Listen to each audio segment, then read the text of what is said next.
Doctors Without Borders has warned that an anti-immigrant group in South Africa known as Operation Dudula could be endangering lives as it blocks immigrants from accessing healthcare. Now, the country's constitution guarantees healthcare access to everyone, regardless of nationality. But Operation Dudula argues that government-funded facilities should only serve South Africans, and it's vowed to escalate its actions. DW's Dianne Hawker has this report from Johannesburg. Which government? Which government? Which government? Operation Dudula vigilantes are in the ward. This video was filmed inside a South African hospital. They are forcing immigrant patients to leave this public health facility. Confrontations like this have become commonplace at state-run hospitals. Operation Dudula are blocking immigrants from accessing health facilities. Just last week, 3 of the group's members were arrested for similar actions. The organization says it won't be stopped by the police. There's nothing illegal by saving your country, and we will not stop. DW visited a clinic in Katlehong, east of Johannesburg, and found Operation Dudula vigilantes conducting an illegal screening process. They were demanding the identity documents of anyone wanting to enter. The organization says immigrants should not benefit from state-funded health facilities. Okay, our aim here, we're trying to protect our facilities in South Africa.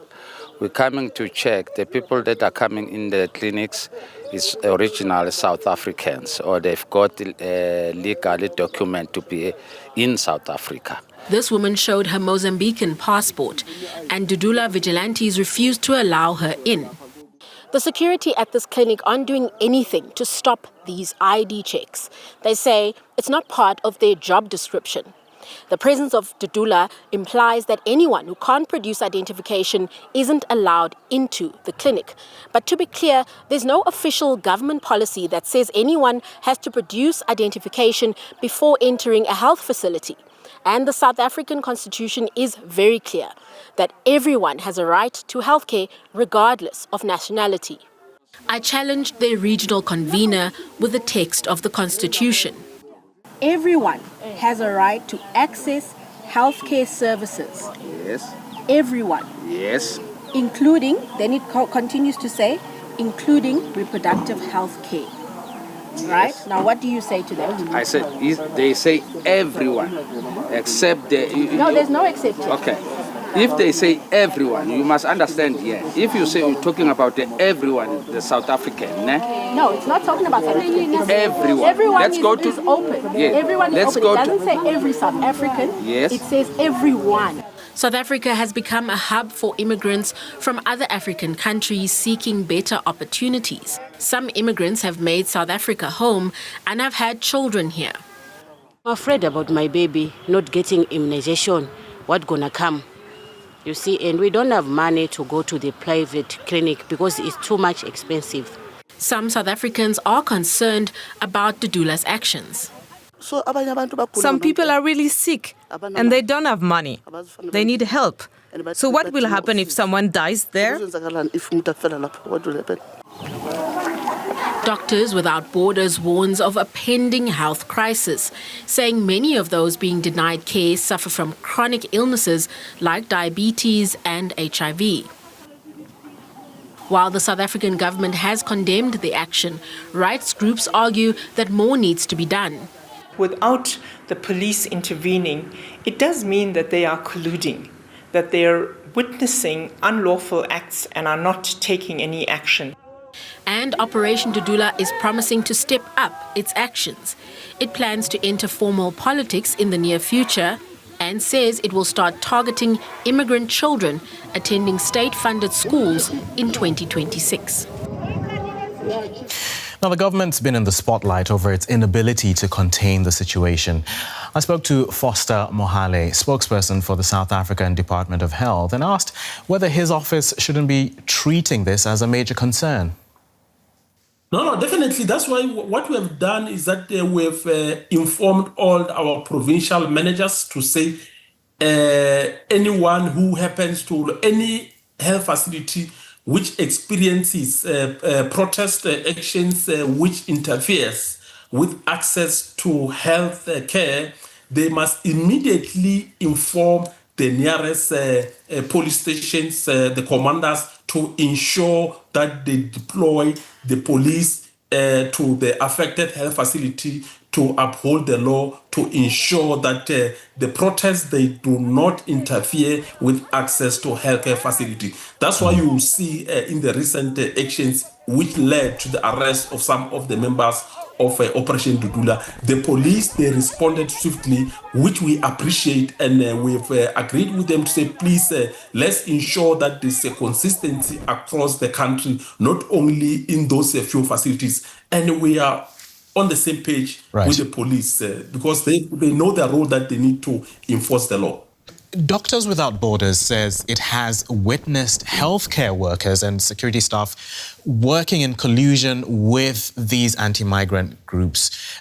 Has your ministry engaged to address xenophobic action and rhetoric among healthcare workers?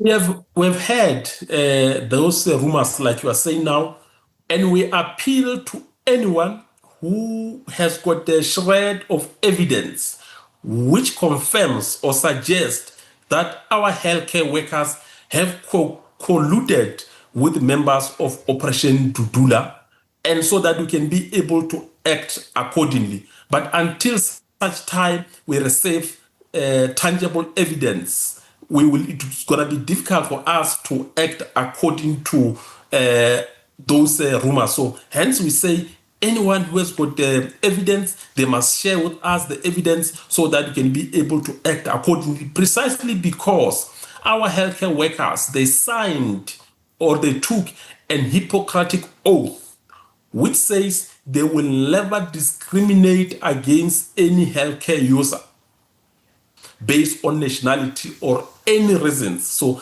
they are going to uphold the oath, a Hippocratic oath, and the Constitution and other laws of the country. So where we stand now, we don't have any evidence to suggest that our healthcare workers or some of our healthcare workers, they are colluding with members of Operation Dudula. So we appeal to anyone, including yourself and Doctors Without Borders, to share that evidence so that we can act accordingly. Mr. Mohale, have you been able to do some digging into and find out the scale of this problem and how many people have been, sick people have been denied healthcare because of this Operation Dudula? Look, there are only few, these actions, they only occurred in a few health facilities around the country, mostly in two provinces, the province of Gauteng, which is the most populated province in the country, and the province of KwaZulu-Natal. So far, based on the reports that we have received from our provincial counterparts, this only happened in two provinces, but also not across the province, but in isolated health facilities. But that doesn't mean we must relax as the authorities. Hence, we try by all means to communicate with the law enforcement agencies and other stakeholders in the society, just to work with them in order to quell tension, because we know that South Africans are not xenophobic. We encourage anyone with concerns to raise those concerns within the confines of the law, because we are not a xenophobic country. Mr. Mohale, you say these are isolated incidents, but it almost sounds at the same time that you're saying it's beyond your powers and you're appealing to everybody possible to help. I mean, on the one hand, you sound helpless, but also you're saying this is isolated. Yeah, no, I can assure that I'm not helpless at all. Even if this happens in one clinic, but the issue of preventing the healthcare workers, it is a security issue. It's not the health issue. It's a security issue. It is a violation of the National Health Act. It is a violation of the Constitution of the Republic. Of course, people have got the right to protest according to the Constitution of the Republic, as long as they don't exercise their rights and violates the rights of other people. So the right to a protest is provided in the Constitution of the Republic, but we encourage those who exercise their right to do that responsibly without violating the rights of other citizens. Okay. Foster Mohale, spokesperson of the South African Department of Health. Thank you very much for speaking to us. Thank you very much.